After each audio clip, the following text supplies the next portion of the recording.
Hey guys, welcome back to my channel. So I hope you're all doing well, and I wanted to make another PCOS related video on a topic that I think is pretty important for a lot of girls and that most people go through if they do have PCOS, at least at some point, and that is hair loss.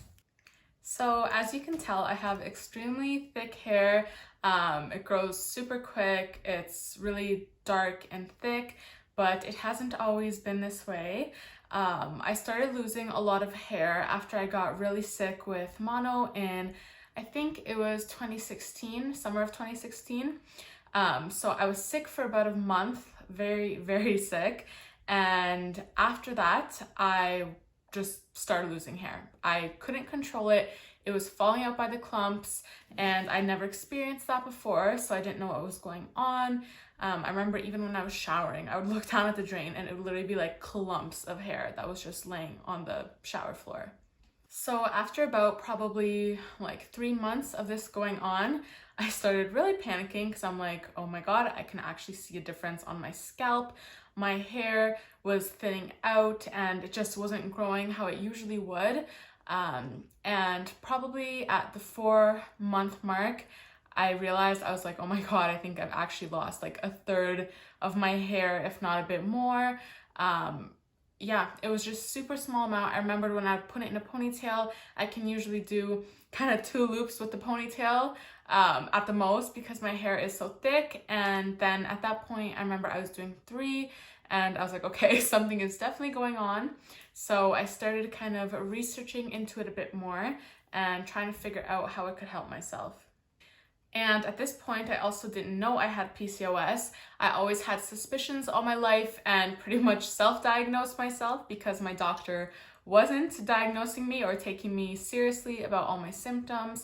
So I kind of figured this was what was going on, but I didn't fully have proof, I guess, that I had PCOS at the time. So I was kind of using whatever hair growth methods I would find available to me through the internet, family, friends, literally asking anyone, what the heck can I do to get my hair back and to stop it from thinning even further?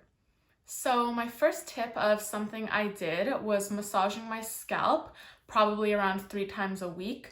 I would usually do it with a bit of coconut oil and let the coconut sit and just give my head a really good massage to kind of stimulate everything. And I was Googling about it and it said that it could help with hair growth and stimulating your scalp. So I literally was trying anything at this point, and I do believe that helped me to grow out my hair a bit more and to kind of get my scalp looking a bit thicker. Now, I wasn't a huge fan of coconut oil. I found that my hair was already super greasy because of PCOS and that it was nearly impossible to get the coconut oil out of my hair. And I remember this like phase of my life, I had such greasy hair. I would always like slick it back in a ponytail or in a bun.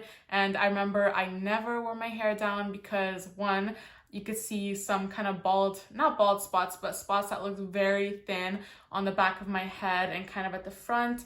And also because I just didn't even want to put any heat on it, which leads me to my next point, which is reduce your heat usage on your hair as much as you can, especially when you're trying to kind of rejuvenate it. Because obviously, I think everyone knows that's the most common sense one. Don't use heat on your hair when you're trying to repair it because it's super damaging. And yeah. So after that, another tip that I also used, I was super careful with how I brushed my hair. All I used pretty much was a wide tooth comb because before I was able to yank on my hair and literally rip out the knots I had and not have any problem with losing hair. But obviously I was trying to save strand by strand when I was trying to recover my hair. So that's another tip, is to use a wide tooth comb or be really gentle if you're using a regular brush to not pull too hard and pull out hair that you do not have to lose. An additional help that I think is super underrated, or at least I didn't hear of it when researching, it actually came from my grandma. She's the one who quickly made up this little concoction for me to help my hair grow back. She noticed it was thinning as well. And this is actually using nettle tea or nettle leaf tea.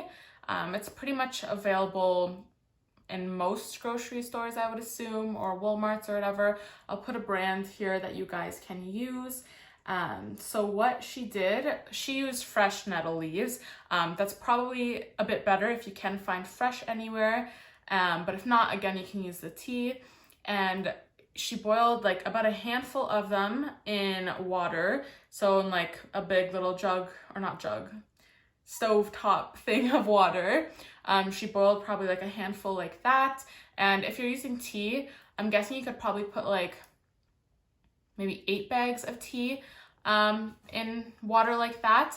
And then she boiled it really well, strained it, let it cool off, and then she just poured it into water bottles for me. So I would just keep them in my shower, and every time I showered, after I did my shampoo and conditioning routine, I would pour this all over my head, scalp, everywhere, and again, go in massaging very gently and just making sure that it really got all over my scalp and soaked in. And I would wash off probably from like here, just like a really quick rinse, but I still left it in my hair because it was really, she said to leave it in your hair because it helps with growth and repairing everything.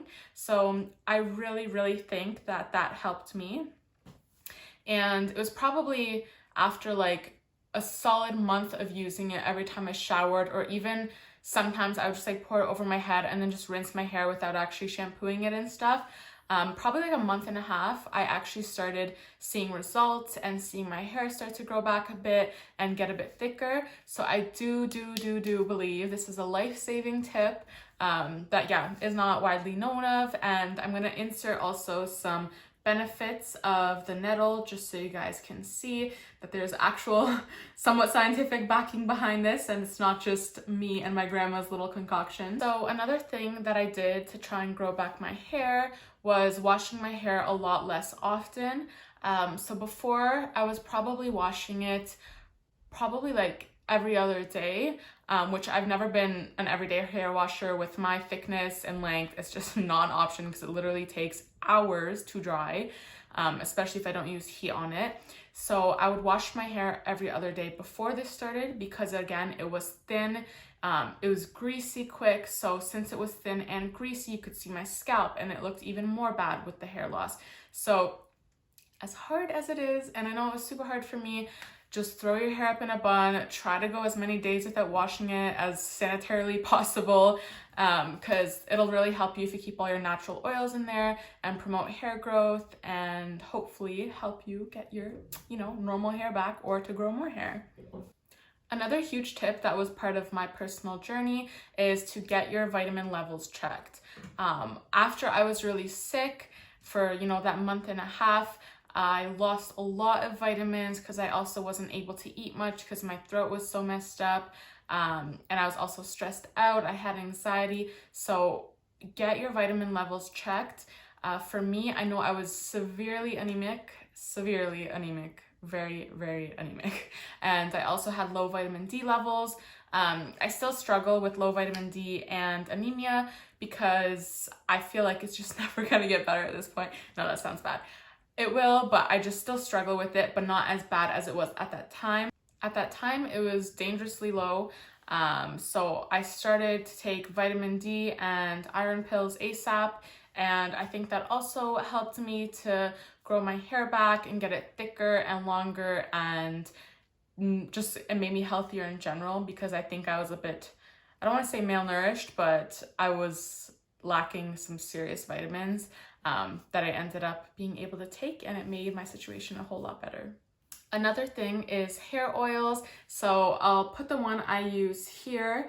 I always usually use it after I use heat on my hair, or even when I get out of the shower before it dries. I think it's just really good to add moisture. I'm sure this isn't a huge step for what caused my change, but hey, I might as well add it because why not?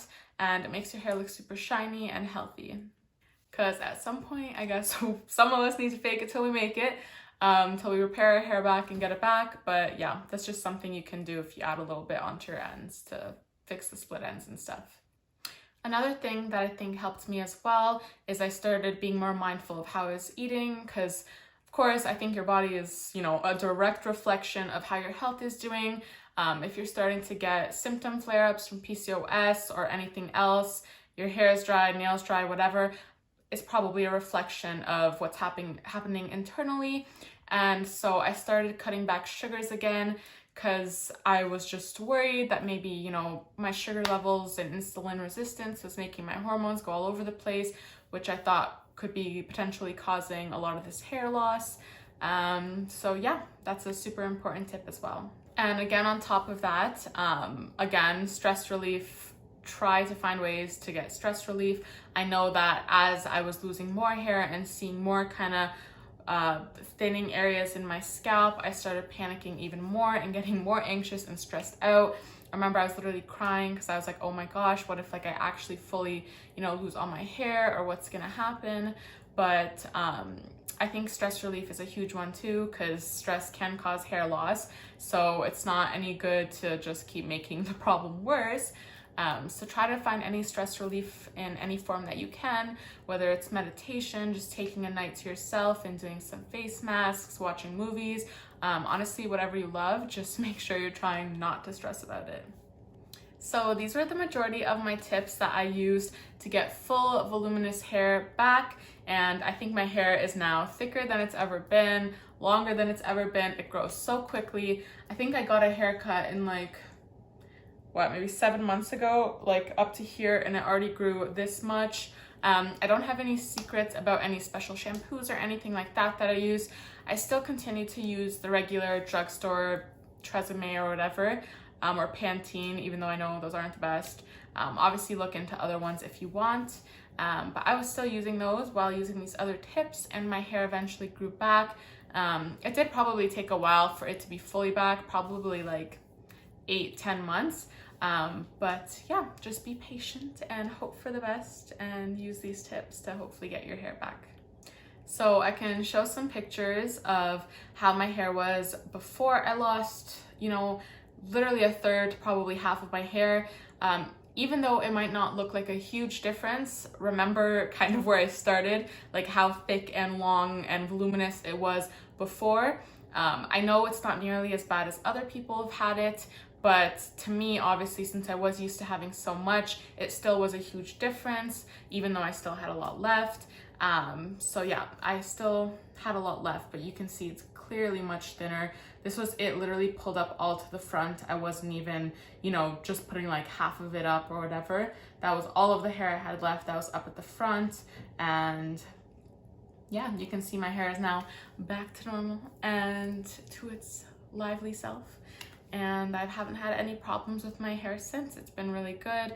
Anyways, I really hope that the content on this channel can start helping a lot of you guys that may suffer with these problems, because PCOS sucks, and it sucks even more when you don't know what to do and when you feel like you're alone in it. So hopefully me sharing these experiences can kind of, yeah, just help other girls and promote this topic to be more talked about and widely known, because I feel like it's not, and there's not a lot of people who share on YouTube about it.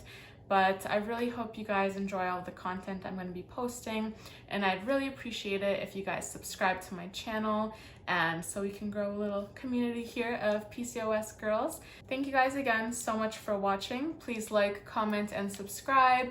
And if you have any suggestions or questions in the comments below, or any more tips for anyone else looking for how to get their hair healthy again, leave them down below. And yeah, I hope you guys have a great day and see you next time. Bye.